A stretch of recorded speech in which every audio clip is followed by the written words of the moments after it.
పిల్లల్లో సీజనల్‌గా వచ్చేటువంటి వైరల్ ఇన్ఫెక్షన్స్ ముఖ్యంగా వర్షాకాలంలో upper respiratory tract infections are very very common. So 80% of the ఈ ఊపిరితిత్తులకు సంబంధించినటువంటి గాలి తీసుకునే గొట్టం సంబంధించిన infections upper respiratory tract infections. ఉదాహరణకు జలుబు, కామన్ కోల్డ్, కొరైజ్ అంటాం, cough, sore throat infection, sinusitis, tonsillitis, pharyngitis.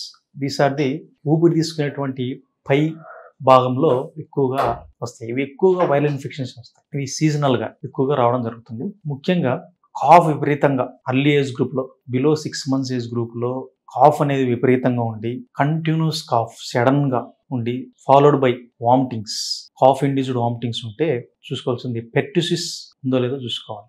Ice red అవ్వడం, difficulty in breathing, difficulty in feeding, అంటే పాలు తాగలేకపోవడం, ఊపిరి తీసుకోవడానికి ఇబ్బంది ఉండడం, ఇవన్నీ కూడా చూసుకోవాలి. ఇంకోటి, చిల్డ్రన్స్లో మొదటి 5 సంవత్సరాల పిల్లల్లో ఎక్కువగా ఈ జలుబులు దగ్గులు కామన్గా వస్తాయి. కనీసం అంటే సంవత్సరానికి 6 నుంచి 12 సార్లు రావడం జరుగుతుంది. చాలా మంది ఏమనుకుంటారంటే నెలకు ఒకసారి జ్వరం వస్తుంది, నెలకు ఒకసారి జలుబు వస్తుంది, ఏదో ఇబ్బంది ఉంది లోపల అనుకుంటారు. యూజువల్గా వైరల్ ఫీవర్స్, వైరల్ కోల్డ్స్ కనీసం అంటే సంవత్సరానికి ఒక 6 నుంచి 12 సార్లు రావచ్చు. ఎక్కువగా అయితే 6 సార్లు వస్తుంది. ఎందుకంటే వాళ్ళల్లో ఇమ్యూన్ సిస్టమ్ డెవలపింగ్ స్టేజ్లో ఉంటుంది కాబట్టి వాళ్ళ బాడీ ప్రొటెక్ట్ చేసుకునేందుకు ఎటువంటి మెటర్నల్ యాంటీబాడీస్ అనేది ఉండవు. నెక్స్ట్, లోవర్ రెస్పిరేటరీ ఇన్ఫెక్షన్స్కి వస్తే యూజువల్గా viral infections are also common.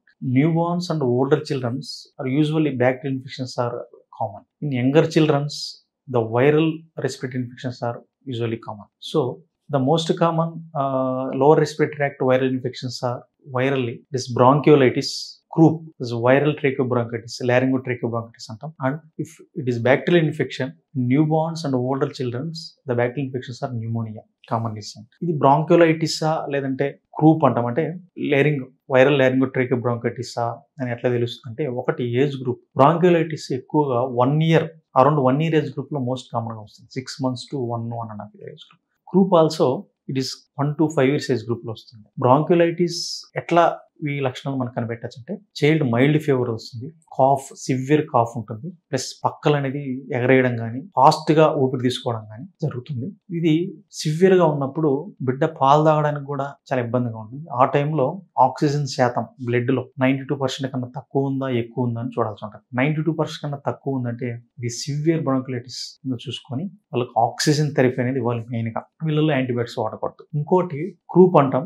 వీళ్ళల్లో ఒక రకమైన దగ్గు వస్తుంది, డ్రై కాఫే, పొడి దగ్గే, బార్కింగ్ కాఫ్ అంటాం. అంటే కుక్క మురిగితే ఎట్లా సౌండ్ వస్తుందో అట్లా బార్కింగ్ కాఫ్ అనేది ఎక్కువగా వస్తుంది. ప్లస్ ఒక ఊపిరి తీసుకున్నప్పుడు ఒక రకమైన సౌండ్ వస్తుంది, దాన్ని స్ట్రైడర్ అంటాం. ఎక్కువగా ఈ లారింగ్స్ దగ్గర వాపు రావడం వల్ల ఆ రకమైన సౌండ్ వచ్చి ఊపిరి తీసుకోవడానికి విపరీతమైన ఇబ్బంది. అలాంటి టైంలో ఇమ్మీడియట్గా ఆ వాపును తగ్గించకపోతే ఊపిరి వెళ్ళే గాలి మార్గం పూర్తిగా మూసుకుపోయి ప్రమాదం జరిగే అవకాశం ఉంది. ఇట్లాంటి పరిస్థితుల్లో వెంటనే హాస్పిటల్ని డాక్టర్ గారిని సంప్రదించి ట్రీట్మెంట్ తీసుకోవాల్సి ఉంటుంది. Next, pneumonia.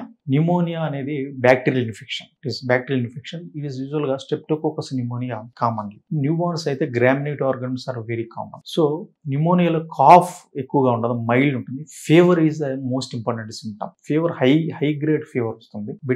పిల్లలు టాక్సిక్ గా ఉంటారు, ఏం తినరు, తాగరు. ఫీవర్ తగ్గిన తర్వాత కూడా టాక్సిక్ లుక్ ఇల్లుక్కుంటాడు, నీరసంగా కనిపిస్తారు. వీళ్ళకు ఇమీడియట్ గా ఊపిరి తీసుకోవడానికి ఇబ్బంది కూడా ఉంటుంది, పక్కలు ఎగరేయడం, ఇవన్నీ కూడా జరుగుతాయి. వెంటనే ఇట్లాంటి పరిస్థితులు ఇది ప్రమాదకరం కాబట్టి, ఎస్పెషల్లీ అప్పుడే పుట్టిన బిడ్డలకు ఇది చాలా ప్రమాదకరం కాబట్టి వెంటనే డాక్టర్ గారిని సంప్రదించాల్సి ఉంటుంది. దీనికి కంపల్సరీ టెస్టులు చేయించి, న్యూ బోర్న్స్ లో అయితే కనుక అప్పుడే పుట్టిన బిడ్డలు అయితే IV యాంటీబయాటిక్స్ ఇవ్వాల్సి ఉంటుంది. అదే సివియర్ న్యూమోనియా అయితే మనం హాస్పిటల్ అడ్మిట్ ట్రీట్మెంట్ చేస్తాం. మైల్డ్ న్యూమోనియా అయితే అమోక్సిసిలిన్, క్లావినేట్ సింపుల్ యాంటీబయాటిక్స్తో 5 to 7 days వస్తూ తగ్గిపోతాం.